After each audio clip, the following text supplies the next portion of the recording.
sebuah diskusi digelar oleh salah satu TV swasta, tanggal 3 Desember tahun 2020, dengan judul Deklarasi Beni Wenda, Apa Respon Pemerintah?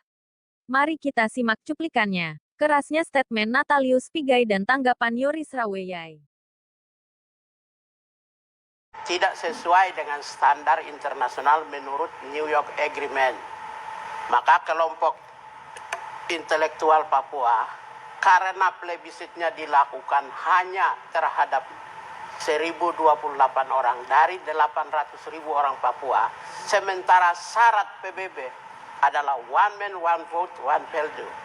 Karena itulah, maka intelektual Papua, TPN OPM, dan bahkan ada bupati dari Paniai memimpin menolak PPRA. Tapi Jakarta melakukan pembangunan integrasi politik dengan dua pendekatan. Yang pertama adalah pendekatan prosperity, termasuk juga bantuan dana dari internasional. Ya. Yang kedua, pendekatan militeristik, supaya doktrin, supaya orang Papua ikut integrasi. Dalam perjalanan selanjutnya, sampai hari ini 20 tahun otonomi khusus dikasih. Angka yang menurut BPS resmi sejak 2001 sampai 2019 itu 26.000 orang Papua masih miskin bertambah. Jadi bukan ini bertambah ya, bukannya menurun. Saya punya data-data statistik sudah dibaca banyak orang. Pemerintah juga sudah baca. Rakyat Papua. Jadi dari sisi prosperity itu tidak tercapai, kemiskinan kebodohannya meninggi, ketertinggalannya meninggi, dan juga pelanggaran HAM juga cukup masif. Bahkan 24 hari lalu di puncak Papua itu ada orang kecil 4 orang ditembak. Dan mungkin persoalan gambaran utuh tentang pelanggaran HAM mungkin tadi pasti Haris sudah menjelaskannya. Karena itu dua treatment, prosperity gagal dan security juga gagal. Jadi kemudian bisa setelah Jokowi memimpin negara ini, yang di drive adalah skenario Papua fobia dan rasisme. Hari ini orang Papua yang kulit hitam dan rambut keriting tidak suka orang Indonesia, Melayu dan Jawa. Dalam konteks ini ketika Anda mengatakan siapapun orang Papua yang mendeklarasikan untuk dignity dan harga diri orang Papua, sudah pasti 90% lebih menerima. Benar dan begitu, itu ditunjukkan begini. Dan Bentar. itu ditunjukkan tahun lalu bagaimana masifnya perlawanan rasisme. Oke. Tahan dulu. Itu kan klaim Anda. 90% Bung Yoris katanya tindakan saya ini adalah mewakili Papua, warga Papua. Saya cuma tadi jelaskan bahwa masalah deklarasi itu mulai dari tahun 71 kan, Wenda dan seterusnya sampai dengan. Kalau saya pikir kita berbicara tentang bagaimana menyelesaikan Papua secara komprehensif dalam konteks NKRI dengan otsus yang sudah mulai selesai, itu lebih fokus daripada kita ribut dengan hal-hal yang menurut saya biarin saja.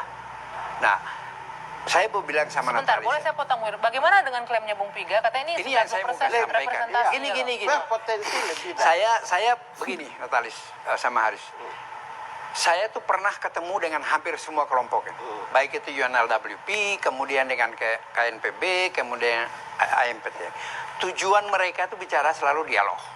Kita mau dialog aja kan katanya. Saya bilang kami akan fasilitasi. Cuma bisa nggak kalian membuat kerangka dialog, kemudian representasi. Siap sekarang kalau kita bicara tentang KNPB, dia representasi dari Lapago dan Mapago. Natalis, masyarakat di bawah di pesisir ini, Tabi, Mamta, dan Saireri ini tidak sepakat dengan itu. UNWP juga, itu kan deklarasi yang dibuat JDP yang Joko Suyanto ke sana memberikan itu. Tapi dua orang pimpinan UNWP itu orang dari Saireri loh, dua Setuju. Dua loh, jadi Anda pernyataannya itu harus perbaiki. Kau dengar, pimpinan loh, nomor 1 loh. saya paham, kita ikuti proses. Cuma saya ini tidak bisa bilang, oh Anda bilang 90% dari kita harus bicara ada fakta, ada data, ya kan? Dari mana kita bicara itu? Kalau bilang itu suara Tuhan, ya mari kita berdoa aja supaya itu. Tapi saya mau bicara, jangan kita terlalu memberikan narasi yang provokatif, yang akhirnya dalam penegakan hukum di tanah Papua banyak korban orang tidak berdosa. Itulah tugas kami di dalam For Papua untuk menjaga ini, dan selalu kami komunikasi dengan pemerintah untuk mengadvokasi ini, menjelaskan ini. Mari kita berbicara tentang itu, tentang status Papua sekarang. Anda tahu nggak berapa banyak tentara di sana? Kami tadi diskusi lama tadi kami dengan Panglima, dengan Kapolri, dengan Menko Polhukam. Penyelesaian ke sana mari kita lihat dengan arif dan bijaksana. Sekarang kenapa dilakukan penegakan hukum? Karena kami tanyakan status.